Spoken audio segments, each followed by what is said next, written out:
अभी तक इंग्लिश की सीरियसली पढ़ाई नहीं करने के बाद बहुत सारे स्टूडेंट कह रहे हैं कि बस 2 से 3 दिन यानी 26 फरवरी को जो सीबीएसई क्लास 10 का इंग्लिश पेपर है उनमें उनके अच्छे मार्क्स आ सकते हैं। तो उसके लिए मैं यह बुक देख रहा था। इस बुक की कुछ खासियत है, कुछ ब्लूप्रिंट है जो कि सीबीएसई ने नहीं दिया। इस साल सीबीएसई कहा कि चैप्टर वाइज जितने भी क्वेश्चन के इंपॉर्टेंस है उसको मैं नहीं दूंगा कि किस चैप्टर से कितने मार्क्स के क्वेश्चन पूछे जाएंगे। लेकिन इस बुक ने डेटा एनालाइज किया, पिछले 12 सालों का ओसवाल गुरुकुल पब्लिकेशंस का है और यह सैंपल पेपर इंग्लिश के साथ साथ कई सब्जेक्ट का दिया। हिंदी में तो 100% मैच किया है और इसका संस्कृत का पेपर भी काफ़ी हद तक एज इट इज था।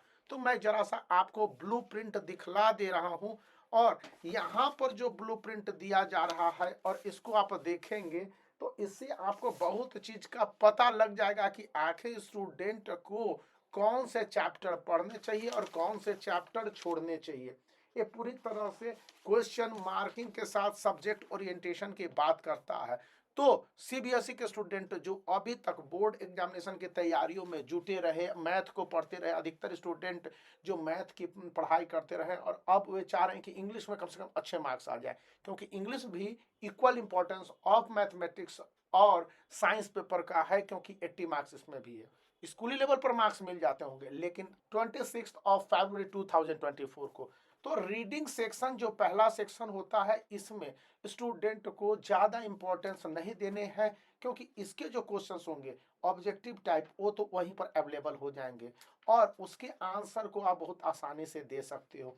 लेकिन जो राइटिंग का सेक्शन है उसमें एक फॉर्मल लेटर और एक एनालिटिकल थिंकिंग या यूं कह लीजिए कि डिस्कर्सिव राइटिंग हो गए, तो उसके क्वेश्चंस के आंसर को आप बना लोगे, इसमें कोई दिक्कत नहीं है। पिक्चर देख के आंसर को लिखने हैं। यदि आपको इंग्लिश लिखनी आती होगी तो, यदि इंग्लिश नहीं लिखनी आती होगी तो भैया इसमें तो कोई कुछ मदद नहीं कर सकता है आपकी, न हमारी और न हम दोनों की।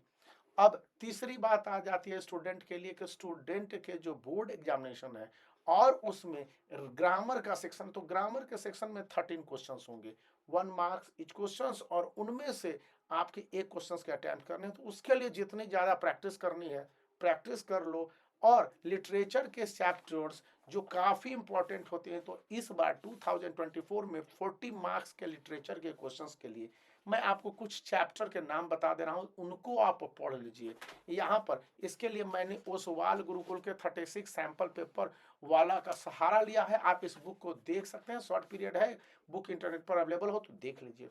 पहला है द थीफ स्टोरी, इससे क्वेश्चन रहेंगे, और नेकलेस, ये तो चैप्टर से क्वेश्चन रहने की 100% उम्मीद है। नेल्सन मंडेला और द ट्री पोयम इंपॉर्टेंट है। फर्स्ट फ्लाइट और अमांडा, यहाँ पर इन दोनों को देख लेने हैं।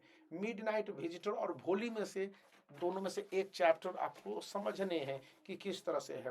ये ओसवाल गुरुकुल कहता है कि मार्किंग पॉइंट ऑफ व्यू से इस बार the triumph of surgery important है, यानी कि आपको ग्लिम्सेज ऑफ इंडिया से 3 मार्क्स के क्वेश्चन पूछे जाते हैं। Tiger in a zoo, a letter to God और from the diary of young girl and a frank tale of custard the dragon, इनसे आपके 3 मार्कर क्वेश्चन रहेंगे। बाकी से 3 मार्क्स के इक्वल इंपॉर्टेंस या बड़े इंपॉर्टेंस वाले क्वेश्चन होंगे। ऑब्जेक्टिव टाइप क्वेश्चंस के लिए यहाँ पर प्रपोजल है, फायर है, द मेकिंग ऑफ साइंटिस्ट, ये 3 चैप्टर को इंपॉर्टेंट बताया गया है। इंग्लिश में जरूरी क्या है, ग्रामर सेक्शन में आपके ग्रामर बहुत ही इंपॉर्टेंट हो जाएंगे। उसके अलावे जो लिटरेचर या राइटिंग का सेक्शन होगा उसमें आप किस तरह से लिखते हो वहां पर ग्रामर इंपॉर्टेंट नहीं है, और अनसीन पैसेज वाले में तो और भी ग्रामर इंपॉर्टेंट नहीं, लेकिन आपको पढ़ सभी लेने हैं, क्योंकि कब कहां से किस तरह के क्वेश्चन आ जाए बताना मुश्किल है, सीबीएसई है। लेकिन मैं बातों ही बातों में आपको बता दूं, क्योंकि मैंने ओसवाल गुरुकुल के इस बुक का सहारा लिया है और एक टेस्ट सीरीज भी नीचे दे रहा हूं, आप वहां पर जाओ, test series 2 free of cost है। तो आप यहाँ पर जाके एक बार इन चैप्टरों को जिनका मैंने मेंशन किया जरूर पढ़ लेना। बाकी आपका लक और ऊपर वाले की मर्जी।